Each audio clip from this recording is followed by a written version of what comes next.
السلام علیکم ورحمۃ اللہ وبرکاتہ۔ رب اشرح لی صدری ویسر لی امری واحلل عقدۃ من لسانی یفقہوا قولی واجعل لی وزیرا من اہلی۔ جیسا کہ پہلے عرض کیا جا چکا ہے کہ جرہم یمن جاتے ہوئے زمزم کے بابرکت کنویں کو پاٹ کر چلے گئے تھے، اور اس بات کو اتنا عرصہ گزر چکا تھا کہ اہل مکہ زمزم کو یکسر بھول چکے تھے۔ وہ زمزم جو اسماعیل علیہ السلام کی پیاس بجھانے اور حضرت ہاجرہ کے مکہ میں بسنے کا ذریعہ بنا تھا، لوگوں کی یادوں سے بھی نکل چکا تھا۔ انسان سمجھتا ہے کہ وہ اپنی زندگی خود پلان کر رہا ہے، وہ محنت کر رہا ہے، اور جو کچھ حاصل کر رہا ہے وہ اس کی محنت کا نتیجہ ہے۔ لیکن اگر ہم اس دور میں بیٹھ کر دور مکہ کی ان وادیوں کو دیکھیں تو لگتا ہے کہاں کچھ کسی کی پلاننگ سے ہو رہا تھا۔ سب تو رب تعالیٰ اپنے محبوب کی آمد کے لیے پلان کر رہا تھا، لہٰذا عبد المطلب کو بار بار ایک خواب دکھایا گیا جس میں کوئی آواز آتی کہ بر کو کھودو، طیبہ کو کھودو۔ اس طرح 3 دن الگ الگ نام سے اشارتی خواب آتے رہے۔ چوتھے دن ندا آئی زمزم کو کھودو۔ عبد المطلب کو خواب میں ہی اس جگہ کی نشاندہی کی گئی اور کنویں کو کھودنے کا حکم اولاد اسماعیل میں سے عبد المطلب کو دیا گیا۔ عبد المطلب نے جب نشان کردہ جگہ کی کھدائی شروع کی تو اہل مکہ نے ان کے خواب اور کھدائی کا مذاق اڑایا۔ عبد المطلب کے اس وقت صرف ایک بیٹے حارث تھے اور وہی اس کھدائی میں ان کے مددگار تھے۔ رفتہ رفتہ کھدائی میں وہ چیزیں نکلنی شروع ہوئیں جو جرہم نے کنویں میں دفن کر دی تھیں، مثلاً تلواریں، قیمتی زرہیں، سونے کے ہرن، چڑھاوے کے زیور زیورات، سونے چاندی، دیگر چیزیں۔ جب قریش نے یہ تمام چیزیں نکلتے دیکھا تو عبد المطلب سے اس کھدائی میں شامل ہونے اور اس میں حصے کا مطالبہ کیا۔ عبد المطلب نے انکار کر دیا۔ قریب تھا کہ جنگ کی نوبت آ جاتی، لیکن بعض لوگوں کی دخل اندازی اور کچھ ایسے واقعات پیش آئے جس سے قریش کو یہ یقین ہو گیا کہ یہ کام قدرت کی طرف سے عبد المطلب کو سونپا گیا ہے، اور وہ ان کی دیگر خصوصیات سے بھی واقف تھے، لہٰذا جھگڑا ختم ہو گیا۔ اس وقت اولاد کی کمی عبد المطلب کو بہت کھلی، اور انہوں نے اس وقت یہ نظر مانی کہ اگر اللہ نے مجھے 10 بیٹے دیے اور وہ سب کے سب میری زندگی میں اس لائق ہو گئے کہ میرا دفاع کر سکیں تو میں ان میں سے ایک اللہ کی راہ میں قربان کر دوں گا۔ خیر، کنواں برآمد ہو گیا اور عبد المطلب اس واقعے کے بعد اپنے خاندان میں اور بھی زیادہ محترم ہو گئے۔ انہوں نے کھدائی کے دوران نکلے تمام سونے پگھلا کر خانہ کعبہ کا دروازہ سونے کا بنوا دیا، اور سونے کے وہ دونوں ہرن جو کھدائی میں نکلے تھے خانہ کعبہ کے دروازے میں فٹ کروا دیا۔ حاجیوں کو زمزم پلانے کا انتظام بھی کیا۔ دوسرا واقعہ فیل ہے جس کا ذکر سورہ الفیل میں موجود ہے۔ خلاصہ یہ ہے کہ ابرہہ نام کا ایک عیسائی یمن کا گورنر تھا۔ اس نے جب دیکھا کہ اہل عرب خانہ کعبہ کا حج کرتے ہیں اور سال میں ایک بار اس طرح مکے میں ایک بڑا تجارتی میلہ لگ جاتا ہے جس سے مکے والوں کو تجارتی فائدہ حاصل ہوتا ہے، تو اس نے شہر صنعاء میں ایک بہت بڑا کلیسا تعمیر کروایا تاکہ عرب کو جو بیت اللہ کی وجہ سے فائدے حاصل ہیں اس کا رخ پھیر کر یمن کی طرف کر دیا جائے اور وہ تمام فائدے یمن کے عیسائیوں کو حاصل ہو جائے۔ کہا جاتا ہے اس کی خبر جب اہل مکہ کو پہنچی تو وہاں کے کسی منچلے نے کلیسا میں غلاظت کر دی، جس سے ابرہہ بہت برہم ہوا اور اس نے اپنی دشمنی اہل مکہ اور خانہ کعبہ سے نکالنے کا ایک اچھا موقع ہاتھ آیا۔ وہ اپنے ساتھ 60,000 کا لشکر جرار لے کر خانہ کعبہ کو ڈھانے کے لیے نکلا۔ اس کی لشکر میں کل 9 یا 13 ہاتھی تھے، بے شمار گھوڑے اور پیدل سپاہی ہتھیاروں سے لیس تھے۔ اس نے اپنے لیے بھی ایک ہاتھی مخصوص کر رکھا تھا، کہا جاتا ہے اس کا نام محمود تھا۔ مکے سے کچھ پہلے ہی جب لشکر نے پڑاؤ ڈالا تو ابرہہ کے لشکر کا ایک سپاہی مکے کے ارد گرد چرنے والے جانوروں کو ہانک کر لے آیا۔ اس میں عبد المطلب کے اونٹ بھی تھے۔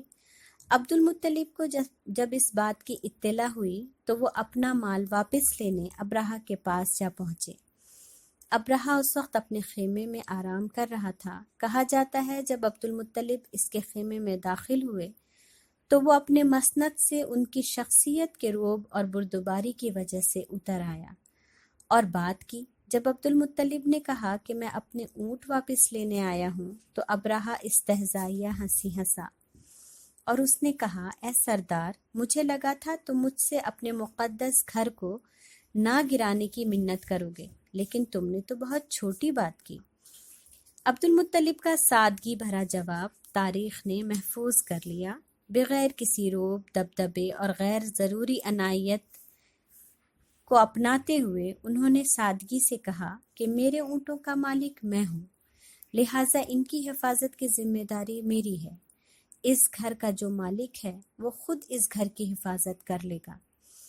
ابرہہ نے عبد المطلب کے اونٹ واپس کر دیے۔ وہ مکہ لوٹ آئے۔ انہوں نے ابرہہ کے لشکر جرار کو اپنی آنکھوں سے دیکھا تھا۔ اہل مکہ کو جمع کیا، خانہ کعبہ کے پاس آئے اور اللہ سے رقت آمیز دعا کی، اے اللہ، ہر بندہ اپنے گھر کی حفاظت کرتا ہے، تو بھی اپنے گھر کی حفاظت کر۔ کل ان کا صلیب غالب نہ آئے اور نہ ان کی قوت تیری قوت کو مات دے، لیکن اگر تو نے ان کو ہمارا قبلہ تاراج کرنے دیا تو پھر یہ تیری مرضی۔ تمام حالات و معاملات اللہ کے سپرد کر کے اہل مکہ کو غاروں میں چھپ جانے کا حکم دیا اور خود بھی اہل خانہ کے ساتھ پہاڑوں میں چلے گئے۔ اہل مکہ نے پورا شہر خالی کر دیا۔ ادھر لشکر نے مکہ کی طرف کوچ کیا۔ وادی محصر میں پہنچا تو ہاتھی وہاں بیٹھ گیا۔ وہ کعبے کی طرف بڑھنے کے لیے کسی طور تیار نہ تھا۔ اس کا رخ مکے کی طرف کیا جاتا تو وہ مکے کی دوسری جانب کیا جاتا تو وہ چل پڑتا، لیکن کعبے کی طرف کیا جاتا تو وہ بیٹھ جاتا۔ اسی دوران اللہ نے چھوٹی چھوٹی چڑیوں کا لشکر آسمان میں اتار دیا۔ یہ چڑیا ابابیل تھی۔ ہر چڑیے کے پاس 3 کنکریاں تھیں، ایک ان کی چونچ میں اور 2 پنجوں میں۔ کنکریاں کیا تھیں؟ گویا ایٹم بم تھے۔ جس کسی کو لگ جاتی ان کے اعضاء کٹنا اور گلنا شروع ہو جاتے تھے اور وہ وہیں مر جاتا۔ یہ کنکریاں ہر آدمی کو نہیں لگ رہی تھیں، لیکن لشکر میں اس کی وجہ سے ایسی بھگدڑ مچی کہ ہر شخص دوسرے کو رونتا، کچلتا، گرتا پڑتا بھاگ رہا تھا۔ خدائی لشکر نے ان پر حملہ کر دیا تھا، ایسا لشکر جس سے وہ اپنے ہتھیاروں سے لڑ نہ سکتے تھے۔ یہ منی منی سی چڑیا اللہ کے حکم سے کتنی طاقتور ہو گئی تھی کہ جس کا مقابلہ اہل مکہ نہ کر سکتے تھے اور غاروں میں چھپ گئے تھے۔ سچ ہے اللہ جب جس سے چاہے اپنا کام لے لے۔ طاقت، جسمانی ڈیل ڈول، وسائل کی فراوانی کی بنیاد پر اللہ اپنے لشکر نہیں چنتا، وہ جس سے چاہتا ہے اپنا کام لے لیتا ہے، وہ تو قادر مطلق ہے۔ ادھر ابرہہ پر اللہ نے ایسی آفت بھیجی کہ اس کی انگلیوں کے پور جھڑنے لگے۔ وہ سنا کے جانب بھاگا، بھاگتے بھاگتے وہ چوزے جیسا ہو گیا، اس کا سینہ پھٹ گیا، دل باہر آ گیا اور وہ مر گیا۔ سورہ فیل کی تفسیر میں بعض مفسرین نے لکھا ہے کہ وہ سب جو بھس ہو گئے تھے، ایک تیز ہوا آئی اور ان کے اس راگ کو بھی اڑا کر لے گئی، اور جہاں 60,000 کا لشکر اپنے آب و تاب کے ساتھ جلوہ افروز ہوا تھا، کچھ گھنٹوں میں وہاں ان کے بربادی کے نشانات بھی رب تعالیٰ نے مٹا دیے۔ رب جب عطا کرتا ہے تو انسان اس غلط فہمی میں مبتلا ہو جاتا ہے کہ یہ لازوال نعمتیں ہیں اور مغرور ہو جاتا ہے۔ پھر جب وہی رب کسی حادثے کی آندھی کے ذریعے برباد کرتا ہے تو ہم اپنے عروج کے نشانات بھی کسی کو نہیں دکھا پاتے۔ یہ واقعہ مورخین کے نزدیک نبی صلی اللہ علیہ وسلم کی پیدائش سے 50 یا 55 دن پہلے کا ہے۔ در حقیقت یہ آپ کی آمد کی تمہیدی نشانی تھی، ایک اہم یادگار واقعہ جس کے ذریعے آپ کی پیدائش یاد رکھی جائے اور نبی صلی اللہ علیہ وسلم کی آمد سے پہلے رب کعبہ کی عظمت اثر نو لوگوں کے دلوں میں بیٹھ جائے۔ خانہ کعبہ اللہ کا گھر ہے، اس کی عینی شاہد یہ نسل خود ہو، وہ کسی کی یقین دلانے کی محتاج نہ ہو۔ اس طرح اللہ نے عبد المطلب کی دعا قبول کی اور ان کے یقین کو بھی مضبوطی عطا کی کہ خانہ کعبہ اللہ ہی کا گھر ہے، اور اللہ نے اپنے گھر کی اسی شان سے حفاظت کی جو کسی انسان کے شایع نشان نہیں۔ سبحان اللہ۔ اللہ نے عبد المطلب کی وہ دعا بھی قبول کی جس میں انہوں نے اپنے لیے 10 بیٹے مانگے تھے۔ اللہ نے عبد المطلب کو الگ الگ بیویوں سے 10 بیٹے عطا کیے، جن کے نام یہ ہیں: حارث، زبیر، ابو طالب، عبداللہ، حمزہ، ابو لہب، غیداق، عبد الکعبہ، صفار اور عباس رضی اللہ عنہ۔ میں جانتی ہوں ان 10 نام میں آپ کی نظر بھی عبداللہ پر جمی ہے۔ نارمل سیاہی سے لکھا ہوا یہ نام پھر بھی ہماری آنکھوں میں چمک رہا ہے، اور لب اس نام کو وہاں سے اٹھا کر فطرت محبت سے چوم لینا چاہتے ہیں، کیونکہ یہ نام ہمارے لیے بھی اتنا ہی محترم ہے جتنا کسی بھی سیرت نگار کے لیے۔ یہ ہمارے پیارے نبی صلی اللہ علیہ وسلم کے والد محترم ہیں۔ عبداللہ، ان کی والدہ کا نام فاطمہ تھا۔ عبد المطلب کی اولاد میں عبداللہ سب سے زیادہ خوبصورت، پاک دامن اور چہیتے تھے۔ وہ ذبیح کہلاتے تھے۔ جیسا کہ ہمیں معلوم ہے، عبد المطلب نے ایک بیٹے کی قربانی کی نظر اللہ سے مانی تھی۔ جب سارے بچے بڑے ہو گئے تو عبد المطلب کو اپنی نظر یاد آئی، بچوں کے سامنے اپنی بات رکھی، انہوں نے مان لیا۔ عبد المطلب نے دور جاہلیت کے رسم کے مطابق قسمت کے تیروں پر ان سب کے نام لکھے اور قرہ پجاری سے نکالنے کو کہا۔ پجاری نے قرہ نکالا، نام عبداللہ کا نکلا۔ عبد المطلب نے عبداللہ کا ہاتھ پکڑا، چھری لی، ذبح کرنے کے لیے خانہ کعبہ کے پاس لے گئے۔ مکہ کی سرزمین تو اس سے پہلے بھی ایک عظیم قربانی دیکھ چکی تھی۔ اس وقت افراد غیر معمولی تھے تو اسباب بھی اللہ نے غیر معمولی اتارے۔ اس بار افراد مختلف تھے تو اسباب بھی مختلف، لیکن ان دونوں میں جو بات مشترکہ تھی وہ یہ تھی کہ یہ آل ابراہیم تھے۔ پہلا ذبیح نبی کی اولاد تھا تو دوسرا ذبیح نبی کے والد۔ یہ خبر قریش والوں پر بجلی بن کر گری۔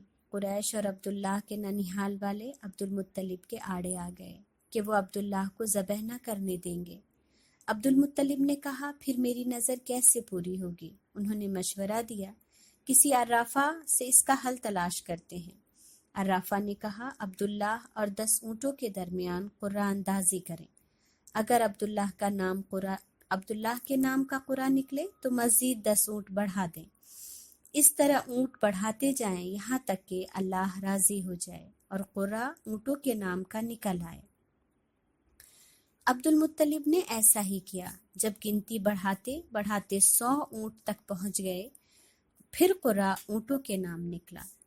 اپنی تسلی کے لیے عبد المطلب نے یہ قرہ 3 بار ڈالا، ہر بار قرہ اونٹوں کے نام ہی نکلا، تو عبد المطلب نے انہیں عبداللہ کے بدلے ذبح کیا اور اپنی نظر پوری کی۔ آپ صلی اللہ علیہ وسلم کا ارشاد مبارک ہے، میں 2 ذبیحوں کی اولاد ہوں، حضرت اسماعیل علیہ السلام اور دوسرے والد عبداللہ۔ اس واقعے سے عبداللہ غیر معمولی طور پر مشہور ہو گئے۔ وہ سب جو ان سے محبت کرتے تھے، ان کی محبت میں اور بھی شدت آ گئی۔ سبحانک اللہم و بحمدک، نشہد ان لا الہ الا انت، نستغفرک و نتوب الیک۔ سبحان ربک رب العزت عما یصفون، وسلام علی المرسلین، والحمد للہ رب العالمین، آمین۔ جزاکم اللہ خیر۔